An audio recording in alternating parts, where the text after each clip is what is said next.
کر رہے ہیں اس میں اہم ترین ایشوز جو ہیں ان پر بات کرنے کی کوشش کر رہے ہیں، ان کے حل پر بات کر رہے ہیں اور اس پر تنقید ہوتی ہے مگر مثبت انداز میں، کیونکہ ہمیں مثبت حل جو ہے پاکستان کے بحرانوں کا نکالنا ہے۔ مہمانوں کے ذریعے کال پہ ہمارے ساتھ سینئر تجزیہ نگار ہوتے ہیں، صحافی ہوتے ہیں، سینئر سیاستدان ہوتے ہیں اور پاکستان کی فکر رکھنے والے کافی جو سینئر حضرات ہمارے ساتھ موجود ہوتے ہیں۔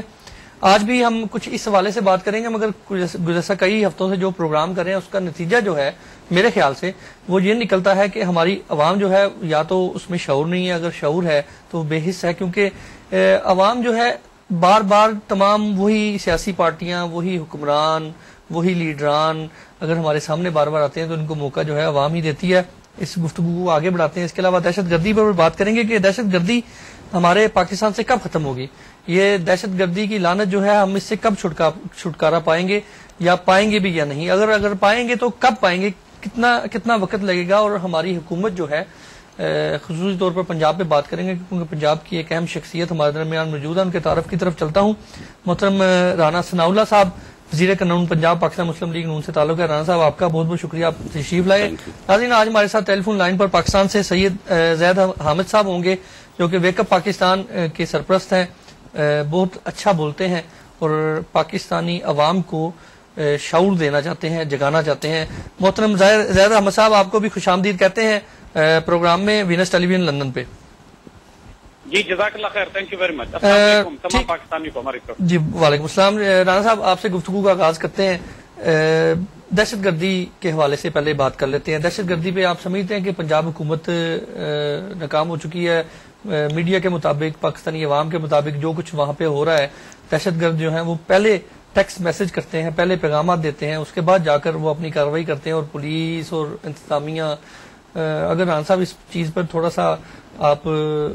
سا قصوروار پنجاب حکومت کو ٹھہرا لیں تو میرے خیال سے اس میں کوئی ذائقہ نہیں ہے، مگر آپ کیا کہتے ہیں کہ پنجاب کی حکومت جو ہے وہ ناکام ہو چکی ہے دہشت گردی کو روکنے کے حوالے سے؟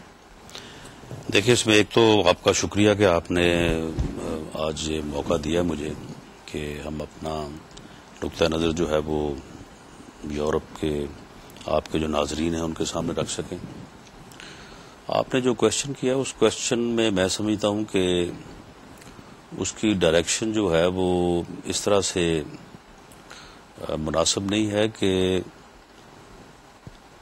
پنجاب حکومت یا پاکستان کی حکومت یا پاکستانی عوام یا پاکستانی ایز نیشن دہشت گردی کے خلاف جو جنگ ہے اس میں جو ہار ہے اس کو کسی طور پہ بھی قبول کیا ہی نہیں جا سکتا، کیونکہ اگر اس کو آپ قبول کریں تو یہ آپ کی جو اپنی ایگزسٹنس ہے اس کو ختم کرنے والی بات ہے۔ ہاں، البتہ آپ یہ کہہ سکتے ہیں کہ باوجود تمام تر رکاوٹوں کے، تمام تر جو میئرز ہم نے لیے ہیں، اس کے باوجود بھی جو ہے واقعات دہشت گردی کے ہو جاتے ہیں۔ اس کا مطلب یہی لے سکتے ہیں کہ ناکام ہو چکے ہیں؟ نہیں، اس کا مطلب یہ نہیں لیا جا سکتا۔ اس کا مطلب اگر آپ یہ لیں تو پھر امریکہ بھی ناکام ہو گیا، پھر نیٹو بھی ناکام ہو گیا، پھر سارے لوگ ہی ناکام ہو گئے، بلکہ پوری دنیا میں جہاں جہاں بھی دہشت گردی کے خلاف جو ہے وہ جنگ لڑی جا رہی ہے ہر جگہ پہ ناکام ہو گئی ہے۔ میڈیا ٹھیک ہے، میڈیا پاکستان میں آزاد ہے اور میڈیا جو بھی تبصرہ کرنا چاہے، جس قسم کی رائے قائم کرنی چاہے اسے قائم کرنے کا حق ہے، لیکن یہ ہے کہ وہاں پہ دہشت گردی کے خلاف میں اب پنجاب کے حوالے سے جو ہے وہ بات کروں گا کہ یہ بات پورے دعوے سے ہم کہہ سکتے ہیں کہ پورے پنجاب میں کوئی نو گو ایریا نہیں ہے۔ پورے پنجاب میں آپ ایک محلہ، ایک گلی نہیں بتا سکتے کہ جی یہاں پہ ٹیررسٹ نے جو ہے وہ اپنی رٹ قائم کی ہوئی ہے اور وہاں پہ آپ جو ہے وہ گورنمنٹ جو ہے وہ اپنی عملداری جو ہے اس کو ثابت نہیں کر سکتی۔ پورے پنجاب میں کوئی ملیٹنٹ سینٹر نہیں ہے کہ جہاں پہ ٹریننگ دی جاتی ہو اور جہاں پہ طالبان کو یا دہشت گردوں کو یہ سہولت حاصل ہو کہ وہاں پہ ان لوگوں کو تیار کر کے تو جو ہے وہ دہشت گردی کے واقعات کے لیے بھیجیں۔ اور یہ ہمارا اوپن یعنی چیلنج ہے، نہ صرف ان لوگوں کو جو ملک کے اندر تنقید کرتے ہیں بلکہ ان لوگوں کو بھی جو بیرون ملک ہیں کہ آپ جب چاہیں آپ تشریف لائیں، ہم آپ کو اپنے خرچ کے اوپر اور اپنی حفاظت کے اوپر جہاں کہیں گے، آپ کوئی مدرسہ پن پوائنٹ کریں، کوئی پنجاب کا علاقہ پن پوائنٹ کریں، ہم آپ کو وہاں پہ لے کے جائیں گے اور آپ کو دکھائیں گے کہ جناب یہ چیز جو ہے یہ اس طرح سے جو ہے آپ کا خدشہ جو ہے وہ غلط ہے۔ باقی جہاں تک ان واقعات کا ہو جانا، اب دیکھیے بات یہ ہے کہ اگر سال میں یا کوئی 1 ماہ بعد یا کوئی جس طرح سے یہ روٹین ہے کہ 2-3 ماہ بعد کوئی 1-2 واقعات ہو جاتے ہیں، تو اس میں یہ تو کسی کو نہیں معلوم کہ ان 3 ماہ میں کتنے واقعات جو ہیں وہ ان کو نہیں ہونے دیا گیا، کتنے لوگ جو ہیں ان کو پکڑا گیا ہے، اور کتنے لوگ جو ہیں وہ اپنے ٹارگٹ پہ پہنچنے میں اور وہاں پہ تباہی پھیلانے میں اور لوگوں کو، بے گناہ لوگوں کو ہلاک کرنے میں جو ہے وہ ناکام ہوئے. کیونکہ جب ایک ٹیررسٹ پکڑا جاتا ہے تو اس کی انویسٹیگیشن کی ایک لمبی سیریز چلتی ہے، آگے سے آگے، آگے سے آگے، اور ان چیزوں کو پبلک کرنے سے جو ہے وہ انویسٹیگیشن کا پروسیس جو ہے وہ سارا جو ہے وہ ختم ہو جاتا ہے. ہاں البتہ یہ بات ضرور ہے کہ ابھی بھی جو لیٹسٹ واقعہ ہوا ہے احمدیوں کی عبادتگاہوں پہ حملے کے اوپر، اور وہاں سے ہم نے کچھ لوگوں کو ایسے پکڑا ہے کہ جن کے دہشت گرد ہونے میں کوئی شک شبہ نہیں ہے. یعنی ایک آدمی جس کو آپ نے اگر سوئسائڈل جیکٹ کے ساتھ پکڑا ہے تو اب اس میں وہ تو یہ نہیں کہہ سکتا کہ جی مجھے راستے سے جاتے ہوئے پکڑ لیا یا مجھے کسی اور وجہ سے پکڑ لیا. تو ان لوگوں سے جو انٹروگیشن، جو انویسٹیگیشن ہوئی ہے، تو بات پھر وہیں پہ جاتی ہے کہ وہ قبائلی ایریا جس کو آپ کوئی بھی نام لے لیں، میرن شاہ کہہ لیں، جنوبی وزیرستان کہہ لیں، آپ اس کو شمالی وزیرستان کہہ لیں، وہاں پہ جو آرمی آپریشن ہو رہا ہے، گو آرمی آپریشن بڑا سکسیسفل گیا ہے اور اس نے بہت کچھ وہاں پہ ختم کیا ہے.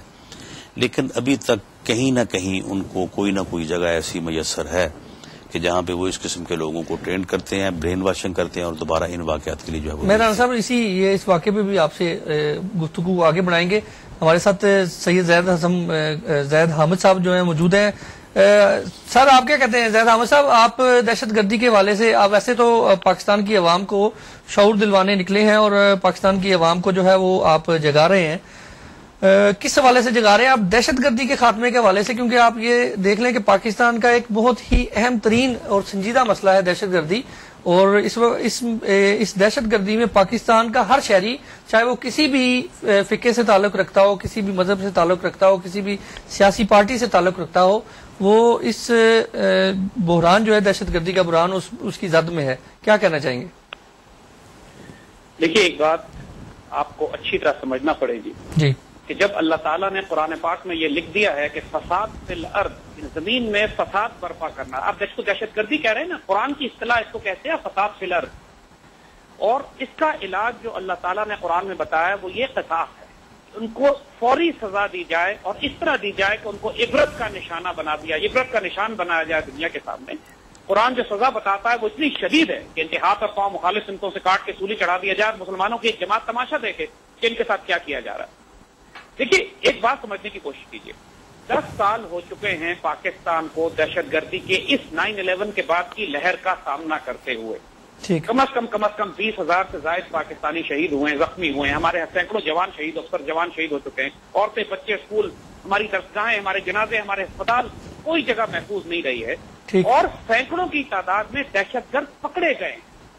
مگر آپ یہ بات نوٹ کیجئے کہ پچھلے 10 سال کے عرصے میں پاکستان کے عدالتی نظام نے ایک دہشت گرد کو سزائے موت نہیں سنائی.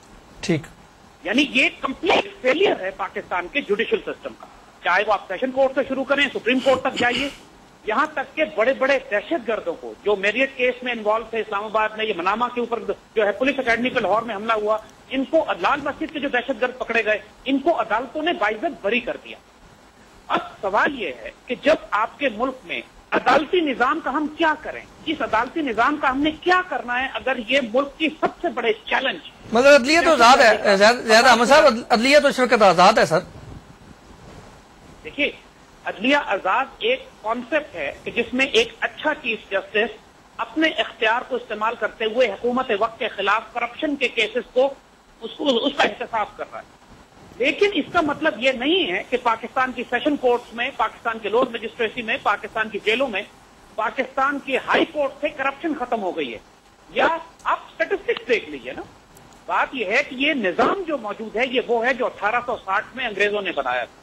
اور ہم جب بات کرتے ہیں تکمیل پاکستان کی، اس کا مقصد ہی یہی ہے کہ پاکستان کا جوڈیشل، پولیٹیکل اور اکنامک سسٹم، پاکستان کا عدالتی نظام، اس کا معاشی نظام اور اس کا سیاسی نظام، یہ وہ جو انگریز چھوڑ کر گیا ہے، 21ویں صدی کے تقاضے پورے کرنے کے لیے یہ نظام اب گل پھڑ چکا ہے اور اس کو تبدیل کر کے ایک ایسا روحانی انقلاب برپا کرنے کی ضرورت ہے کہ 21ویں صدی میں آنے والے پاکستان کی قیادت اس نظام کو استعمال کر کے اس کو امت مسلمہ کی قیادت پاکستان کے حوالے کرے. ٹھیک ہے, میں ظاہر احمد صاحب آپ کو یہاں پہ 1 منٹ کے لیے روکنا چاہوں گا. میں رانا صاحب سے یہ جو عدلیہ کے حوالے سے آپ نے بات کی ہے, رانا صاحب آپ نے ظاہر احمد صاحب کی بات سنی,